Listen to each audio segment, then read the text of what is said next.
motivation for rollups on Ethereum and the motivation for rollups on Kaspa is like inverse. In Ethereum, you have the smart contract, you don't have the scale. So you need. So if you want to scale, you need to do those rollups.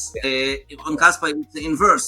You have the scale. You don't need somebody to store all the transactions and batch them so that you can put them on the tiny blockchain they have. No, we have enough space for everybody. What we don't have is the smart contracts.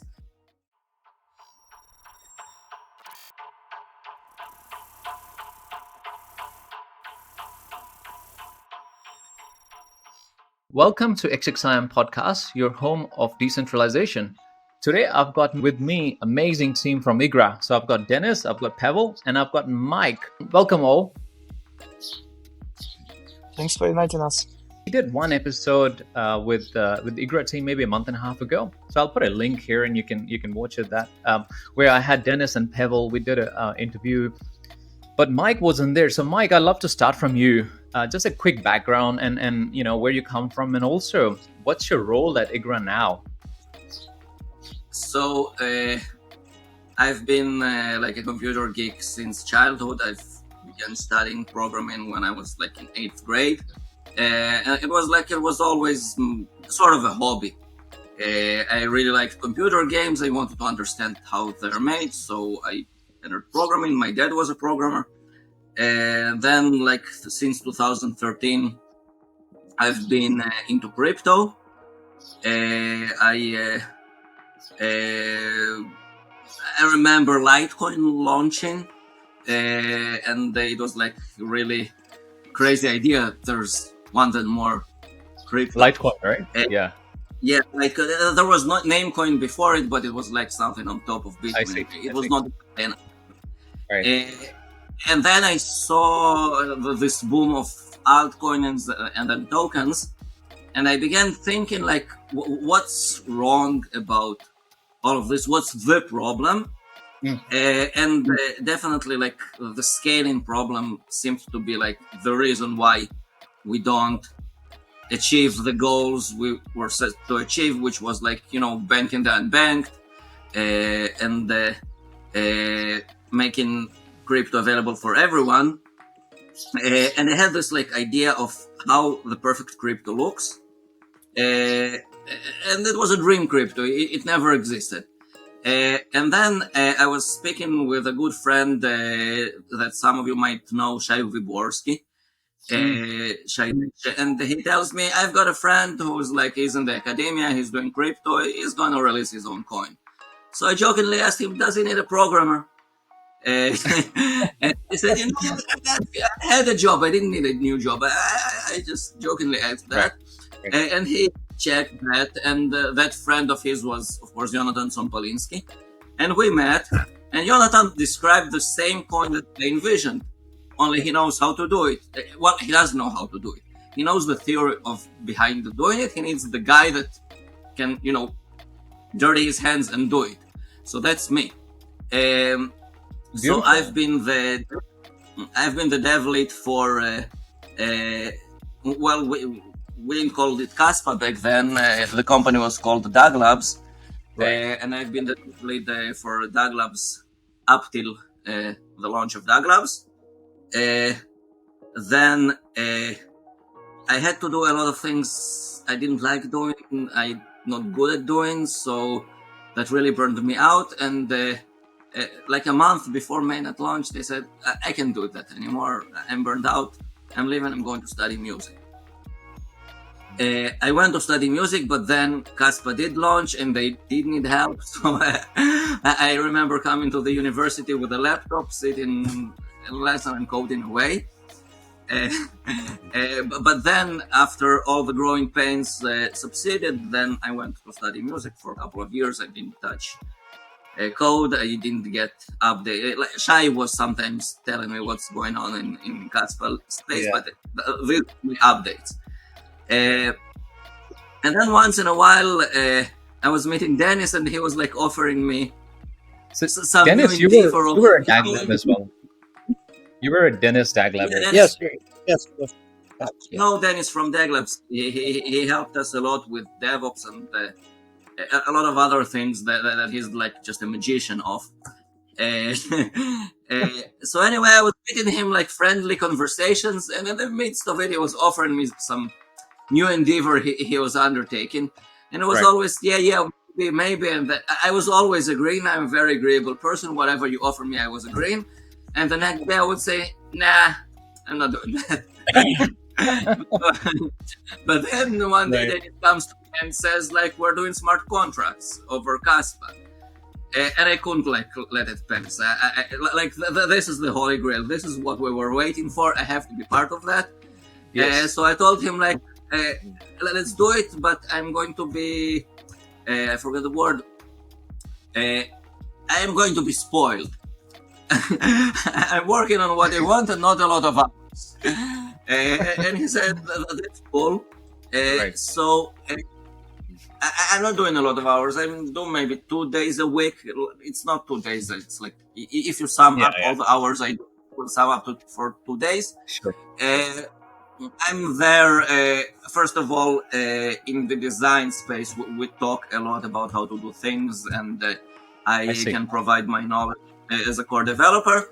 And I'm not sure I'm allowed to talk about that, but Pavel will be angry at me later. I'm building a wallet Daemon so that you can programmatically send transactions, send Kaspa transactions. And as we figured, all the existing wallets are not so good to be controlled programmatically. Okay. So I actually re-engineered the Go CLI wallet in Rust. And I hope to build that. I also hope we will be able to release it as an open source contribution once it's on a good level, although I cannot commit to any timelines for that. But it's progressing well, and it's already usable. It's still not bug free. It's still not optimized. But yeah, that's what I'm building right now. Awesome. Mike, I wanna come back to the wallet part, because I think that's exciting, and it's the first time I'm hearing it, so I'm excited to know more about it. But I was just thinking back to the episode I did with Denis and Pavel in February, end of February. I don't think you were there at the team that time, because it was a hush, and I think Denis was saying, I can't disclose the name to you guys, but there is someone joining us soon. So did you join after that? I think it might have been after that interview, right?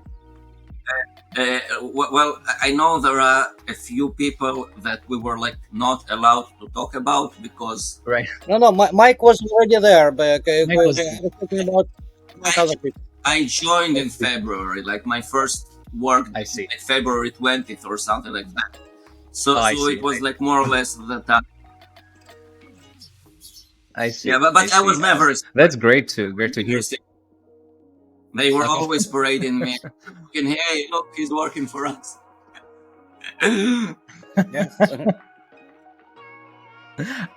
That's great to hear. Just coming back to you, Denis, and to both of you, Pavel. Last week you guys had a busy week, right? You were at the Web3 Festival in Hong Kong, right? So Igra was, I think, keynote speaker, one of the talks there. Just wanted to, I guess, get some points on how was the environment overall, right? We are in sort of tough macroeconomic conditions, a lot of talks around tariffs. How was the overall event for you guys? It was a blast. Like, honestly, I wasn't expecting that much exactly because of what you just mentioned. Like, market is not good. Like, people not in a great mood overall. Lots of debates surrounding, Ethereum Foundation and the roadmap. So it's kind of not ideal. But in the same time, it was really great to see people actually come into the very technical, very deep talks. Our stage presented not only Igra, like it was an honor to present alongside with Jonathan and Michael Sutton, and their talks were very, very technical. Like they were talking about intrinsics of Crescendo release, Jonathan was talking about essentially solving Oracle problem, and then another talk was about like post-nuclear decentralized ledger, like not really your normal, day-to-day layman presentation type of things. And people were there. It was 9 o'clock, 10 o'clock in the morning. Normally, in conference, like people come in around like 10, 11, started having the coffee, listen to something, like just floating around. But our room was full. People were listening. Afterwards, like we had several very interesting conversations, like with panelists, with also people from industry. It was like really energizing. Like I wasn't expecting this. For me, the highlight of the whole thing was actually Jonathan talking about layer 2 challenges, and Michael as well. And in the different stage, it was Vitalik actually delivering also the talk about layer 2 optimization problems, layer 1 versus layer 2 gas optimization problems. Basically the same things, this just from different angles. So this kind of synchronicity, it was really it was important to see that we were talking about the same things. Yes. I saw some clips from Jonathan's presentation and got to know that that Vitalik was there next to you guys, right next to the presentation Jonathan was doing, and it's weird as it's perhaps for people that haven't been around Ethereum, right? Ethereum is coming around full circle. They've gone, they've done the whole layer 2s, built entire ecosystem of layer 2s of tensor projects. Yep. They're not coming around to the base rollups that we're going to talk about today, hopefully. Yeah, I saw Maya, I think, was one of the team members who did the keynote. I saw one of the presentations that I think yes, Denis, our chief. Yes, she was killing it. Like as a chief strategy officer in the full power. You can see that. We were deciding last moment who should do this, and Maya has this kind of experience, and I know that she could do it, and she did it 200%. We're still waiting for the video because we want also to publish, the post-conference post with all the things we learned and the talks we had. We still hopefully Orcs will release it this week. They promised. Actually, it should happen tomorrow. But I've seen already the kind of bootleg version of my stock. It's already circulating.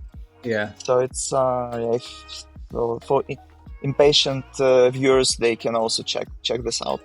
Yeah. I think I saw parts of the video yesterday, and I think she did an amazing job, and just sort of opening up to the audience what Igra is doing, and really going through the details, as you say. I think she did a brilliant job. So that's amazing. So you guys obviously are happy that the overall feedback you got from the conference was positive, and it's in the right direction as we would like to see in Kaspa. Totally. Yeah, I think that one of the most important parts of it are talks with miners. We spoke with several Kaspa miners, Kaspa Layer 1 miners, who is very interested in being part of Igra, specifically running validators, nodes and validators, right? Because it's essentially expand. Also, it works both ways. It expands security, increase security of Layer 1 and Layer 2. And also offer additional revenue stream. Yes, 100%. Yeah, twofold. I think we want to get into the whole base rollup, how it's constructed, the infrastructure part of it. Just getting one more item off the agenda, which is the DevNet. So you guys launched DevNet Daemon, right? Am I pronouncing it right? No. Denis will explain you exactly. I know that we're getting lots of questions about that. So, Denis, tell it. I want to know, Denis, what it stands for, and who came up with the name, firstly. The team just asked me for code names for our successive devnets, testnets, mainnet release. Okay, and I thought I'll name them by ship types. Okay, kind of successive historical ship types. So Daemon was a kind of big Byzantine warship. Okay, yes, and the next ones I think we'll name something like Karak, Caravel, Galley, Galleon, something like this. Okay, well, yeah. So it's just a type of ship. Okay. Type of ship, yeah, beautiful. So this DevNet that you've sort of launched last week, and you all, you what? Shipped. I mean, it's yes. You cannot. Yeah, it's kind of the thing we have to. Yes, we ship. Yeah, good point. We ship the ship. We ship the ship, exactly. So you handpicked 10 teams, right? 10 technical teams. Yes. I think you put it out there. Some of the names, perhaps you put it out. All of the names. So what exactly the aim here with this? The 10 teams you've selected. What are they trying to achieve here? They will be first adopters of our infrastructure. So as we already mentioned in our posts, our project is nothing without builders. Like, this thing is not going to work if we just provide the best-in-class infrastructure with zero volume, with zero transaction volume. It's not going to fly. We need people who build on Igra. So This is very important for us to build the healthy builders ecosystem. These teams are going to build DeFi infrastructure, wallets, bridges, DeFi infrastructure, lending protocols, stablecoins, AMM, DEXs. So, all these core things which will enable also utility for Kaspa and also allow to create DeFi of the new kind. Because Kaspa, as a decentralized sequencer, allow for very interesting use cases, which not really possible until now. Also in terms of transaction volume, like TPS, but also in what's called atomic composability, which is a big topic by itself. It's also was focus of Jonathan's talk, so I'm not I cannot obviously cover this, but I think we should also start. Maybe we should have just the separate session, the separate podcast just about atomic composability, about logic zones, and how this envisioned in the Kaspa L1 and how Igra can use it. But right now we're focusing on core DeFi and company infrastructure. So Pavel, are these the 10 handpicked teams? Are they the same as the ecosystem? So likes of ZellaSwap, they've been building on some time. CandySwap. So these are the same players that you handpicked. I think Kaspa.com also I saw. Yeah. Yes, Kaspa.com. We were very close with this team. We discussed a lot our possible synergies, so it was like organic choice. We have Kasper bot team, amazing builders. Like, they were very active and very successful on Kaspa, so we welcomed there also with open arms. Crest Development Studio, we're working with these guys. They a little bit below the radar, but they very strong team, and they will build lending protocol. You already mentioned ZellaSwap. We believe that they also have a really interesting product in mind. Castle Wallet, they want to build integrated wallet, basically for layer 2 and layer 1 together, which can work also on Kaspa and Igra. CSwap is a DeFi aggregator. Yeah. Kasplor, statistics, on-chain statistics. So it's same goes for Kas Under. It's as you see, we try to be like as diverse as possible. It wouldn't make sense to just onboard 10 DEXs and then just have nothing else. We want to build more or less the full hand. We selected only 10 teams for now because it's like the first release, and we don't have the capacity to support more. Right. of people, like humanly support, not Yeah. if the problems arise and everything. So we want to open it to other teams gradually, okay, but very fast, okay, as we progress, okay. Yeah. Yes, we have another No, 10 in waiting list. So how many projects are there? Like, I think you've said 10 teams for the DevNet, but are you seeing a lot more demand, even though you're sort of restricting it because of human resource issue? But are you seeing a lot more demand after this keynote speech you had in Hong Kong? We do. Right. We do. It was we met, for example, Castle team in person, and we was pleasantly surprised. It's actually like the real team building products already on different infrastructures, and then picked Kaspa and Igra and came in person to meet us. It's one of the things like really help you to understand that you're actually building something real for real people. And as I said, we have another 10, actually another 12 teams in waiting list. Again, not because something wrong with them, it's because just we don't have a capacity to onboard all of them in one go. But I hope that while we stabilize, and that's answer for your question, like what's going on with DevNet, currently we're polishing things, stabilize them. We have lots of code which needs to be improved or just purely, rewritten from the scratch. And we need this thing to work more or less properly until we can also promote it into the testnet. Yeah. So it will take us several weeks until we do that and onboard another 10 teams and then watch it. How does it work? Gradually increase the performance. Currently we cap it on like very low, something like 1 TPS or half TPS, which still a lot if you compare it to Ethereum ecosystem, for example. But still, like by our standards, I mean that's it's like we were in the room when Satan was casually speaking about 100 BPS is also possible if you do this and this and that.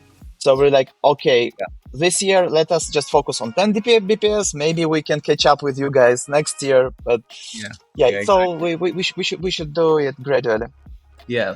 No, I think it's a perfect segue to moving more into the infrastructure part, because I think we get constant questions from the community, even as simple as what are L2s, right? What are layer 2s? So I want to get into a little bit from the top to bottom, right? Just to explain to people. But just starting from the discussion last time we had. So when we connected last time, we were talking more the big picture stuff, like, hey, what Igra wants to be and what the plan roadmap is. And very much the roadmap at that time was, hey, we'll launch some testnet, devnet, testnet, and then we'll hope the ZK opcodes will be implemented by end of the year on the layer 1, and then you'll be able to launch on your side by end of the year or Q1 next. But that seems to have changed a little bit, right, with this KIP15 edition. It changes the game now slightly, and we can, Igra can launch, and in fact, I think Kaspa L2 will launch, because of this massive sort of infrastructure. Well, it's not actually massive, as Michael Sutton mentioned. I want to correct you. It's tiny. It's really tiny. It's really needed. Like without this tiny part, yes, you can do trustless smart contracts, trustless L2s on top of Kaspa. But it is really tiny. It's just one field in the header.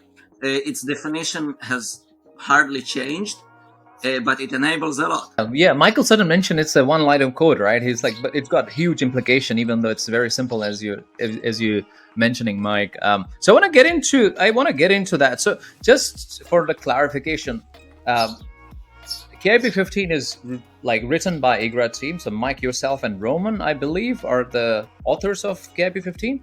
Yeah, I wrote the text, Roman wrote the code, and like we authored the idea together. We just discussed it through, and then I wrote the text and he wrote the code. So Kaspa right now needs KIP15 for any smart contracts to work, right? And this is really because of the pruning issue, right? So first let's explain. I want to correct a little bit. Pruning is not an issue. Pruning is a feature. pruning enables Kaspa to scale, because at Kaspa scale you just cannot store all history. It's not viable. You will have to run it only on supercomputers. All centralization dies if you don't have pruning. I meant pruning for smart contract. I think I just want to correct myself.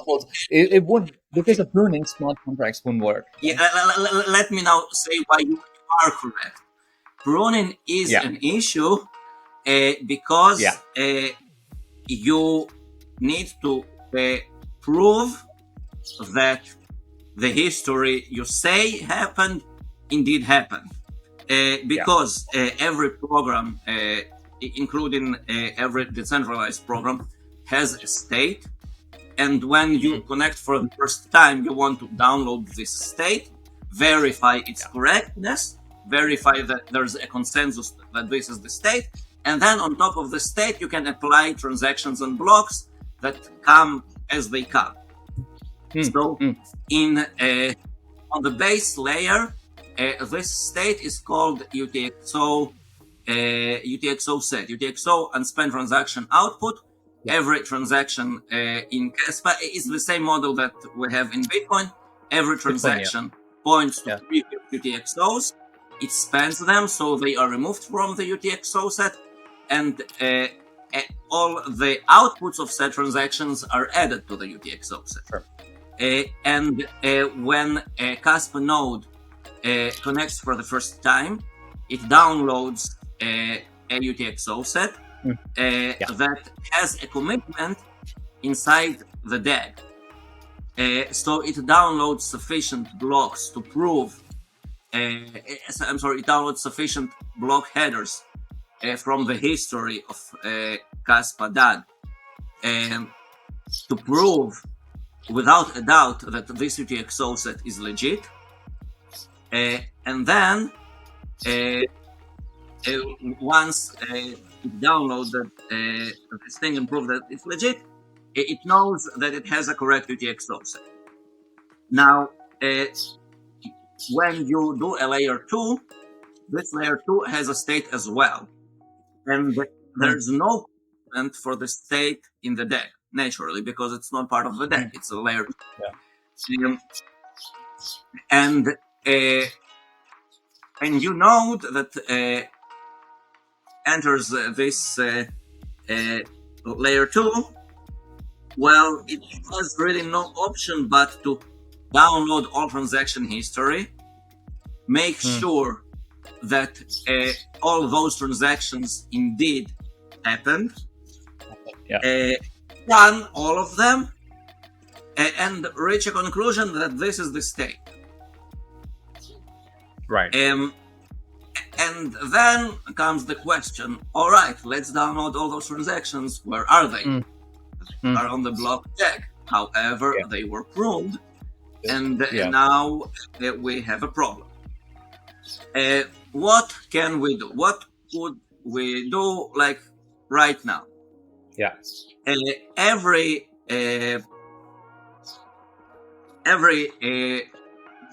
block in Kaspa has...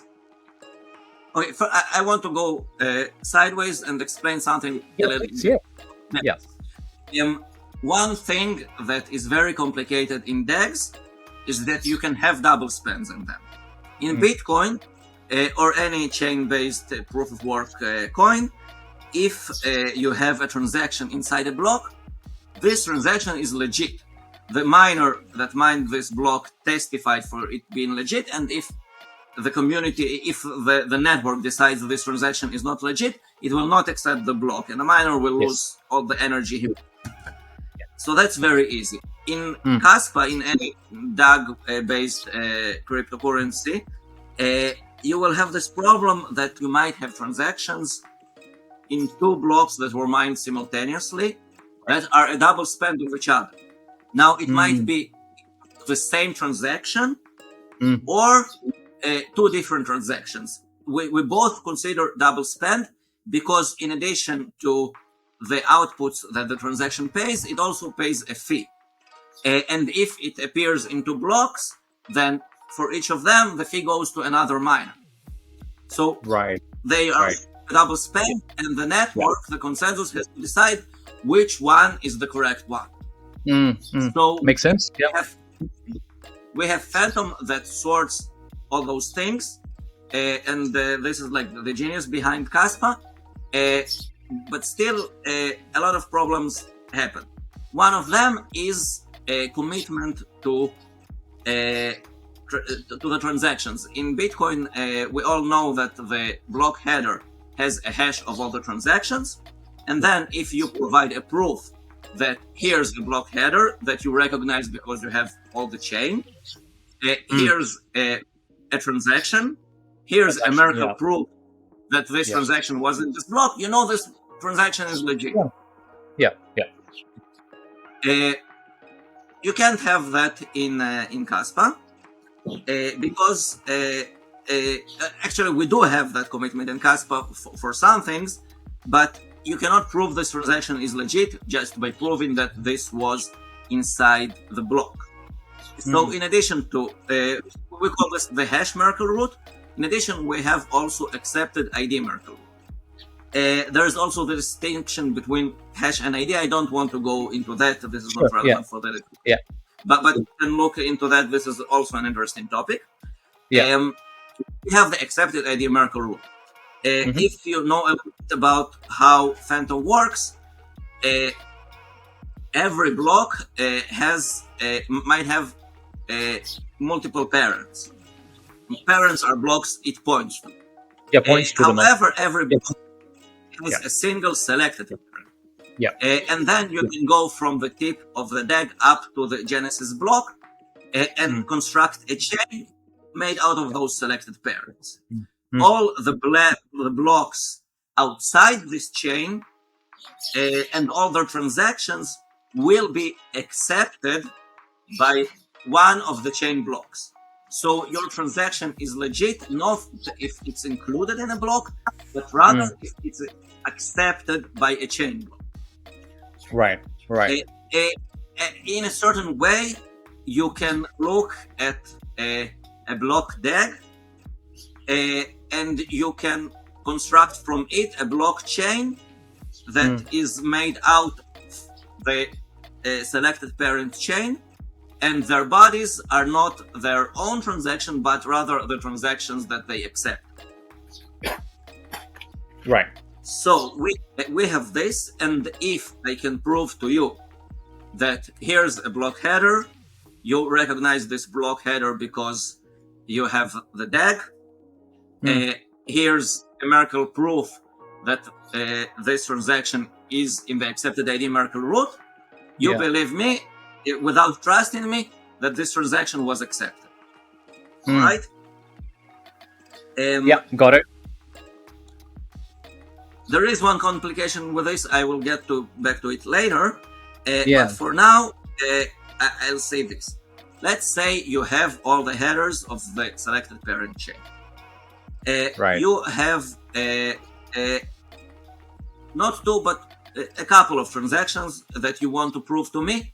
Not only that they were accepted, but also you want to prove their order. Now, let's understand why order is important. There are two reasons why it's important. The most critical one is that the base layer does not verify layer 2 transactions. So if there is double spend on layer 2, both transactions will still appear on the DAG and they will still be accepted by the miners. And it's the job of the layer 2 node to order those transactions and decide this one is legit, this one is a double spend. And the first one that appears in this order is the first one that is the one that will be accepted. I see. And no less important, but maybe a little bit more complicated reason is that sometimes layer 2 logic depends on this order. So if one transaction came first, I get 10% of the pot. If the other transaction came first, I get 20% of the pot of whatever. So order is important, and we get the order from the layer one. We do not have a consensus mechanism, so we cannot order transactions. So this is on the layer base 2. rollup part, right? So this is the base rollup stuff, right? Yeah, That the exactly. sequencing will happen on layer 1. Yeah. Exactly. So now to the misfortune that KIP15 fixes. Sure. Naively, what you would do is you would construct the accepted ID Merkle root in such a way that the transactions are ordered by their acceptance order. However, we were a little bit too smart, and someone offered an optimization. He said, what if you want to prove that a transaction was not included in a block? Right. In this case, not accepted, I'm sorry, Not accepted. Yeah. Okay. This is an important distinction. If you want to prove that the transaction was not accepted into a block, and you have an acceptance ID Merkle root ordered by just the transaction acceptance order, in this case you want to prove that the transaction was not accepted, and you have accepted ID Merkle root that is ordered by acceptance order, you will have to send the whole list of transactions, and then I will be able to verify that it's not in the list according to acceptance ID Merkle root. But if it is ordered lexicographically, then you need to send only log n of the transactions. You need only to send a Merkle proof, and you prove exclusion. So we said, since we don't care about the acceptance order very much, because every node will build the acceptance order anyway, since we sort lexicographically, we can prove exclusion, but we cannot prove order. Right. And order is important. Yes. So this is the main thing that KIP15 fixes. We revert this lexicographical order. As far as we know, nobody ever used it. We also kind of understood that this is not very useful, because you never want to prove exclusion out of one block. You might want to prove exclusion out of all the chain, and for that you will need huge proofs anyway, because you will need an exclusion proof for all the headers in the chain, and that's not really viable anyway. So this can be done safely, and it will not hurt anyone to sort the transaction according to their acceptance order, and that's like the one-line fix. But then there's another thing KIP15 fixes, and that's the complication I talked about earlier. You do not have the list of all selected parent chain block headers I see. in a node, because pruning deletes most of them. We have proved that we need to store only intermediary blocks in some succession, and we have just a few headers below the pruning point. And block headers have quite a lot of information that is not needed for this quite common use case of constructing a level 2 node. So we'd rather not keep them. So the second thing we want to do is create a chain of commitments for the accepted ID Merkle roots of all the selected parent chain blocks, without storing the whole headers for said blocks. How do we achieve that? It's actually pretty simple. After calculating the accepted ID Merkle root of our block, let me go back. We define a new let's call it field in the header that is called sequencing commitment. The sequencing commitment is a hash of the accepted ID Merkle root of said block, concatenated to the sequencing commitment of each selected parent. And then if I provide you a chain of all the sequencing commitments and one accepted ID marker root, you can verify all this chain. Verify everything. Yeah. This block 10 years ago had this sequencing commitment. This was its accepted ID marker root. Here's a proof that there was this transaction in this order in this block. And you can verify them, trusting nobody with just this information and the functioning pruning Kaspa node. So that's kind of it. This is what KIP15 does. It's much simpler than it sounds if you understand the workings. It's really not a lot of code. The biggest code change was renaming accepted ID marker root to sequencing commitment. Anywhere we touch that. No, that's amazing, Mike. I think there's so much I think we can get out of what you described, but just for our audience, I think what I want to do is try to simplify it, because I think what you've said is very technical and is very usable from some people, but for others perhaps it might be a bit more complicated. So I would like to perhaps pass it on to Denis, if it's possible. So Denis, what I was thinking is, like, let me just start this the way I understood it, right? It was a post that Shai wrote that I was reading and just trying to, go back in history, my own understanding from Ethereum time. What basically, let me start from layer 2. So layer 2 basically is built on top of layer 1. Let's put it this way, very simply. You obviously collect all the transactions that are happening on layer 2. So between all the ecosystem, right? You said you have around 10 currently that's building, but it might be 100, 1,000, whatever, right? Number of dexes or application of being built. You guys on layer 2 on Igra will batch all the transaction. We'll send it to layer 1, right, for sequencing. Is that no? No, we don't batch. No, we don't batch. Okay. You don't batch. You can think of it simply as when a user wants to post a layer 2 transaction, one transaction. Okay. They can post it straight to L1. Okay. They can construct, for example, assign the Ethereum transaction, which they want to be executed on layer 2, put it as a payload into a layer 1 transaction, and send it to layer 1 to Kaspa as they are used to send any just a normal way. Kaspa. Yeah. That's all.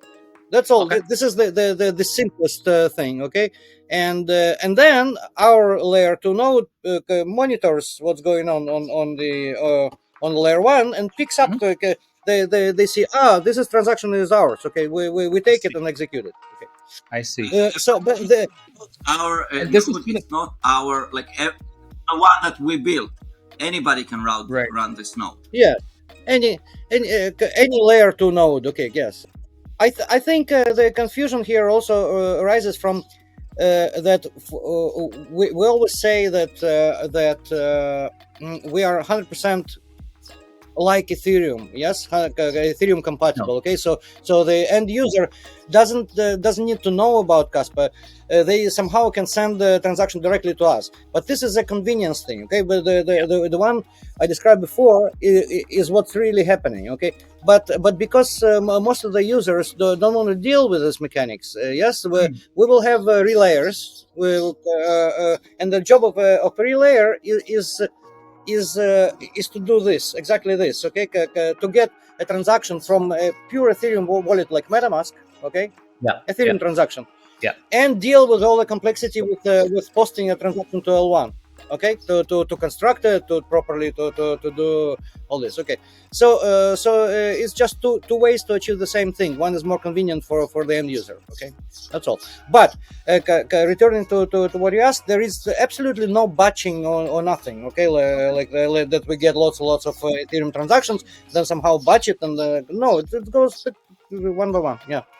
All right, so let me just get it cleared, because I think there is a little bit of confusion, because this, a lot of content that's been written on layer 2s come from the historical, background of Ethereum, right? Ethereum has spent years on this thing, and when you look at any layer twos, it's all about centralized sequencing. It's all about batching. Like, hey, layer twos will collect that, sequence centrally. We're not discussing the sequencing part. I think perhaps community understands the base sequencing, how it's done on the layer one, which Ethereum is now discussing as well, right? So we can keep that separate. So could you please, again, Denis, you're saying you pick up the all the transaction from the layer one, and then you so.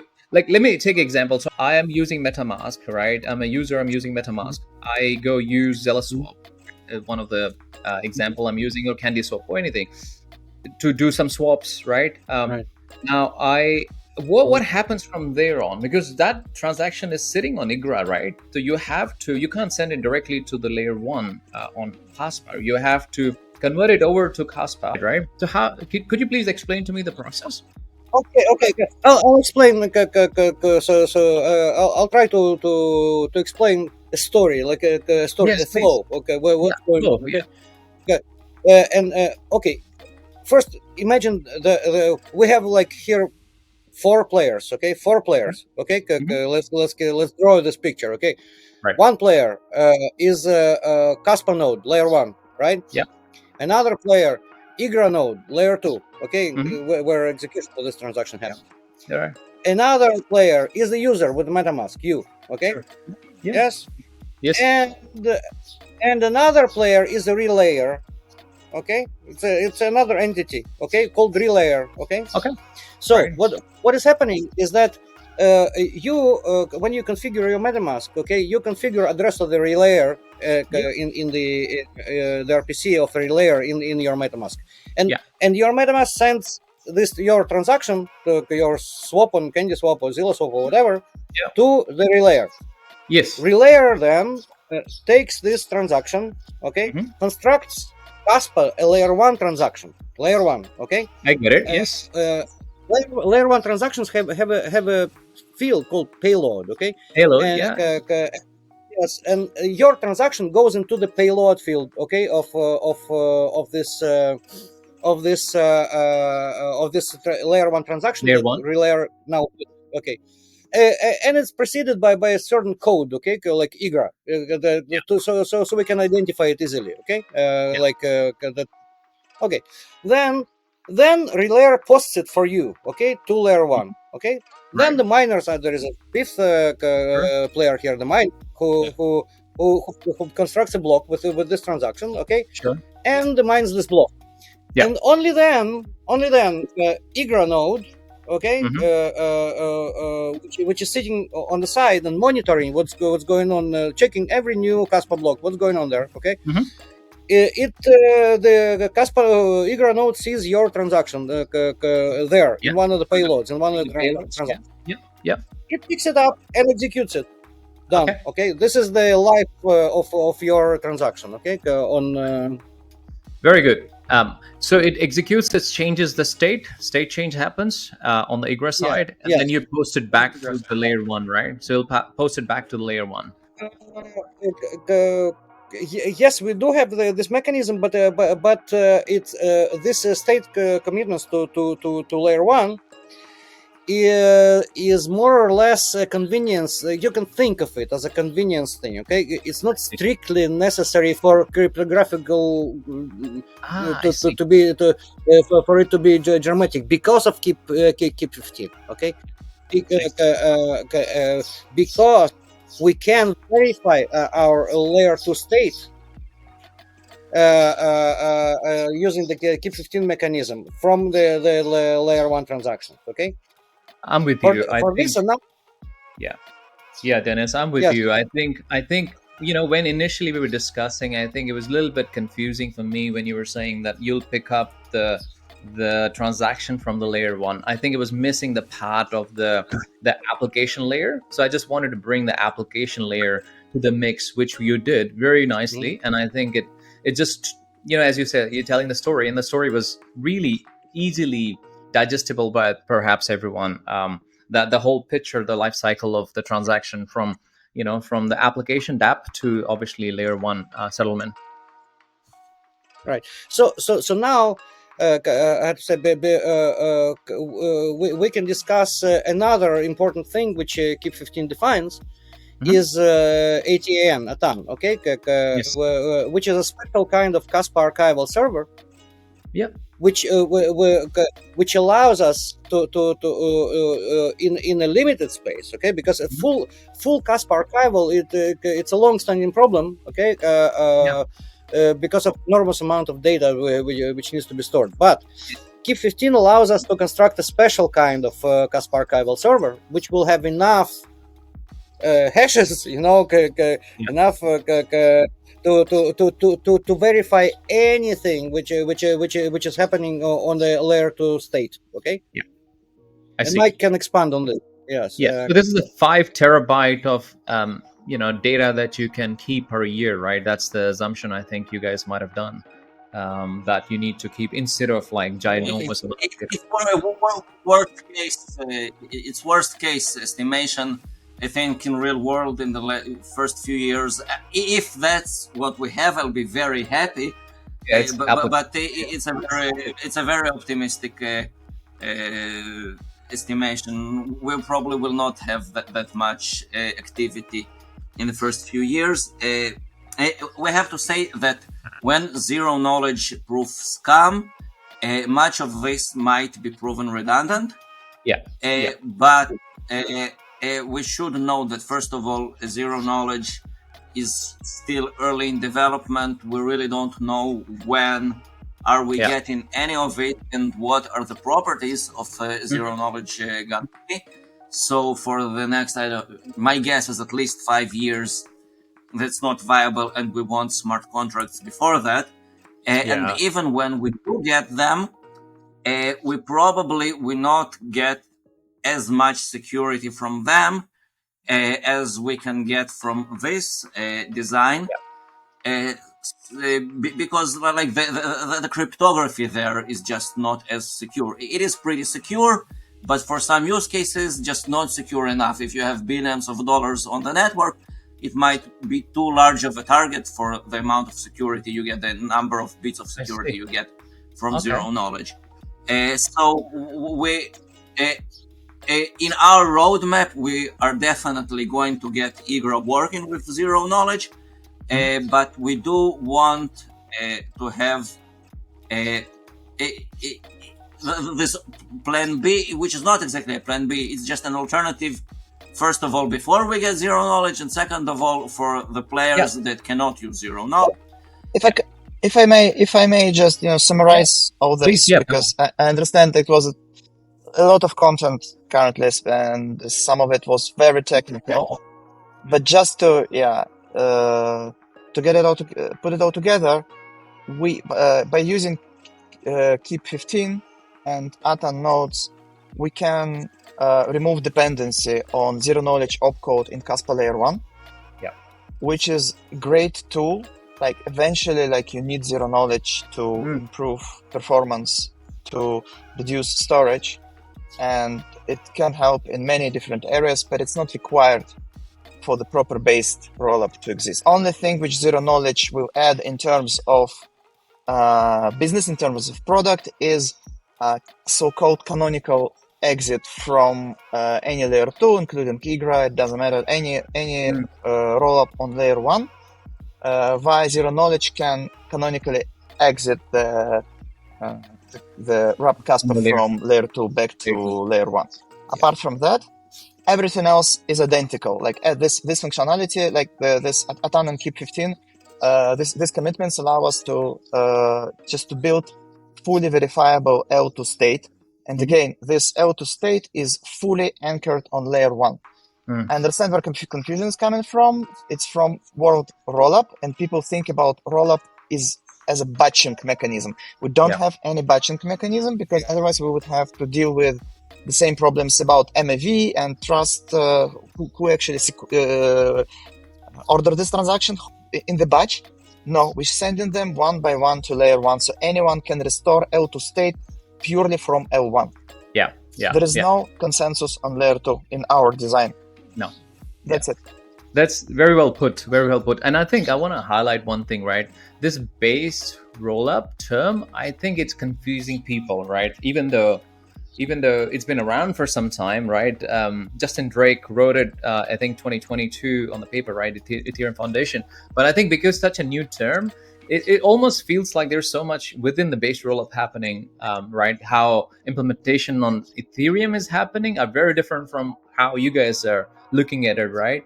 Because like the first example comes to my mind is Tyco. It's just they've been building on base rollup, and their whole purpose is slightly different, right? They're not using they're using the proposers and Proposers, yes. they're using proposers that are their way of decentralizing base rollups, right? So they're saying, hey, we're going to build our own network, and provers. So they have proposers and provers that are working together. So proposers collect the batching, does the batching, prover does the ZK and send it to the layer one, right? That's not happening on your side, right? You're very different. I just wanted to highlight the differences so that we are sort of throwing this term, I think, generically based rollup. I agree. That's a challenge in our industry. You have to, when you explain something, you have to use existing categories. It's really hard to actually introduce completely new concept, because then you have to spend a lot of time actually just to build the new mental model for your audience.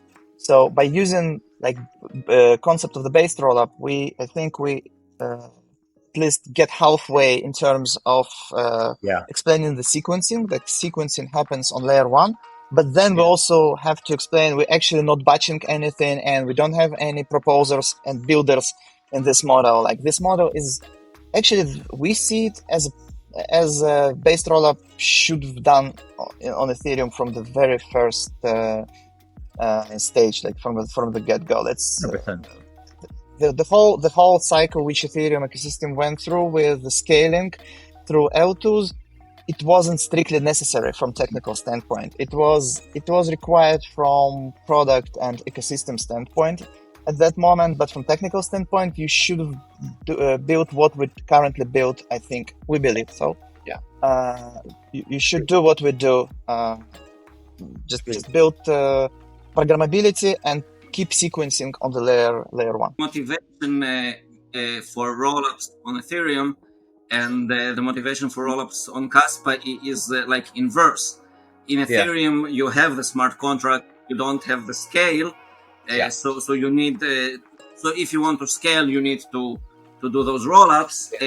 On Kaspa, it's the inverse. You have the scale. You don't need somebody to store all the transactions and batch them so that you can put them on the tiny blockchain they have. No, we have enough space for everybody.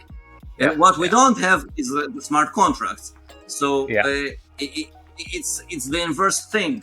But it's the same name for I don't know, for linguistic reasons. I just wanted to clarify that base rollups implementations are different. Different teams are building differently. Just wanted to clarify that. But amazing. I want to move a little bit over to stablecoins. So the background there with the stablecoin is I was chatting to one of the teams building on your ecosystem. When we asked them, they said they hadn't spoken to you guys. They weren't aware of what's going to be happening on Igra.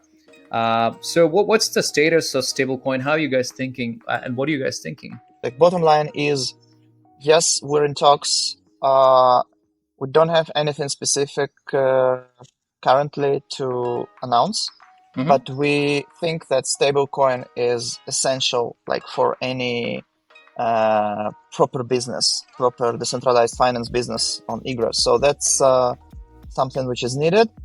There are different solutions for that. The simplest one is a traditional bridge.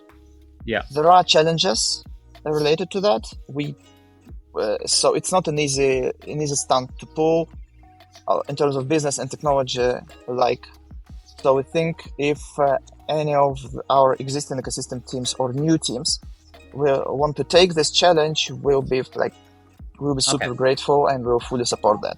We don't want to build this it's not our part. Like stablecoin is not our expertise, but we understand that for Igra to be successful, we need someone to bring this, and that was also part of our talks in Hong Kong, for example, with potential business partners. I see. So I mean, obviously that's important for any ecosystem, but you haven't decided the path you want to choose to get there. There are essentially two different paths. You can build your wrapped stablecoin around whatever existing stablecoin. You need the licensing, you need partnerships for that, or you can onboard some algorithmic permissionless stablecoin. There are several very interesting projects doing that. So it's I see. Different routes are available there. Yes. I envision multiple stable coins, each one going in a different direction on how they stabilize the coin. And they will all work on top of Igra, and we will help all of them with the onboarding to Igra so that they can compete and use the infrastructure that we're building. And we can't do everything, so that's on the community. But we will definitely be very helpful for anybody from the community that wishes to build such a coin on top of Igra. You guys are thinking of doing your coin launch, right? Is it iKas? I think you mentioned. Correct me if I'm wrong. And what will be the purpose of that that coin you're thinking of launching? It's just something like you have to do with the decentralized ledger. You should have some way of increasing security. Even though we don't have our own consensus, we need a way to increase decentralization. We actively pushing for people to. We will be actively pushing for people to run Igra nodes and validators. We don't want to be central point of failure here. It's not our interest. This thing will work only with high degree of decentralization. So for this, we want to incentivize people. Yeah. And, for this, utility token Igra will be used. So it's our way to build actually the proper network, not just host 3 nodes on our machines. That's not our purpose. Again, no, we want to build software, not to manage the node fleet. It's against our principles. We believe in decentralization, not in just having everything run in house, obviously. So we need to separate two things. It's very important that there is a wrapped Kaspa, which will be used as a gas token on Igra. Will be canonically breached from layer 1 to layer 2.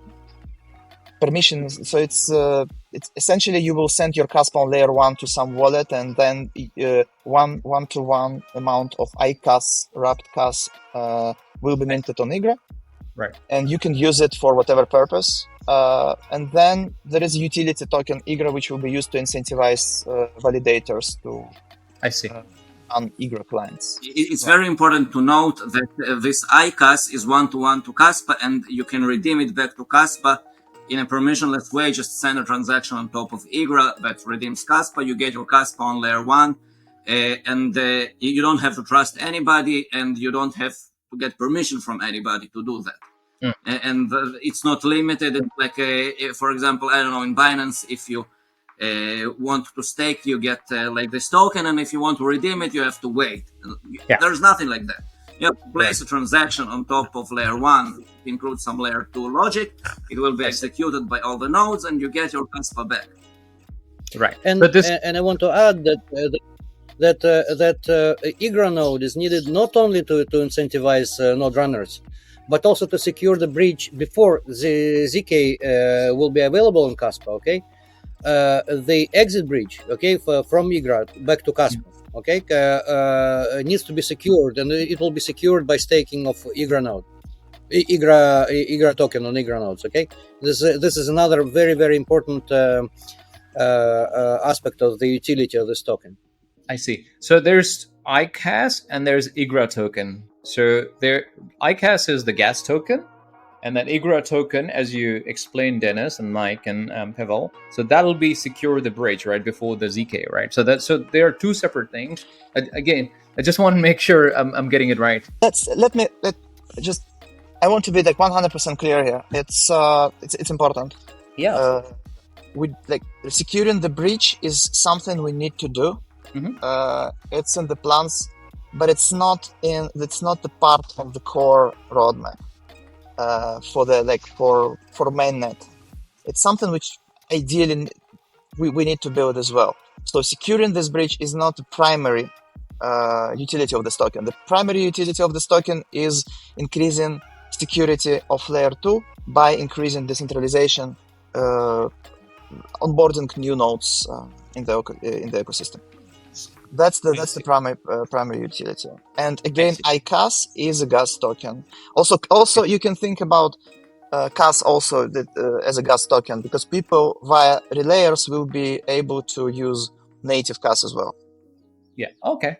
So I think that's very well put. So iKas is a gas, and then you need Igra Token to obviously secure the bridge. But before that, you need to create a decentralized network, and it's very important that you have that, because you need more nodes and decentralized nodes that will secure the Igra network itself. So very clear. I think I'm sure everyone will understand that.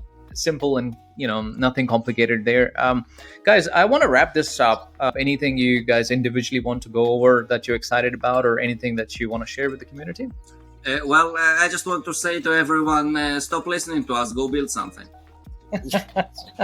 I love it. It's beautiful. What Mike said, reach out to us if you want to build something great. It will be another at least several months until we'll have working product. So there is time, but in crypto, the time moves fast. So we still aim to release this thing this year, and we think it's going to be one of the most interesting in terms of features, infrastructures in the crypto world. And watch the space. We're going to announce our upcoming releases very soon. We're going to appear on ETH conference in Amsterdam. I think it's 4th of May. We'll be delivering also a keynote there. It'll be super interesting to have discussions within the Ethereum ecosystem. We're looking for participants in the panel. We want to actually have a panel, have a healthy discussion about based rollup, layer 2 roadmap in the Ethereum ecosystem, how we can help, how our designs can help. And if people actually should start looking, not if, they definitely should start looking at Kaspa Layer 1 as a decentralized sequencer. Right. So watch the space. We'll join Mike and Pavel. Yes, I think, from our side, everything goes smoothly, but the main challenge is who will use it. Okay, yes, for us, yes. So yes, we need builders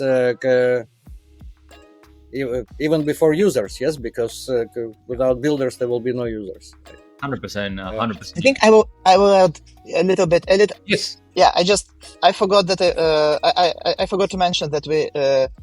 Maya will also be at Dubai Token 2049. Okay. So reach out if you want to meet. We want to start having these conversations with potential partners who interested also in backing these protocols on Igra. We think it's a right timing now to jump in. Yeah. Because then when ecosystem will start to develop, it will be really hard to follow and to find actually the winning horse. So currently it's a great timing because we're still compact. This thing can grow really fast, as we see with other projects. The ecosystem will grow super fast, and then just the noise to signal ratio will be really high. Yeah. So I think it makes sense to start having these conversations now.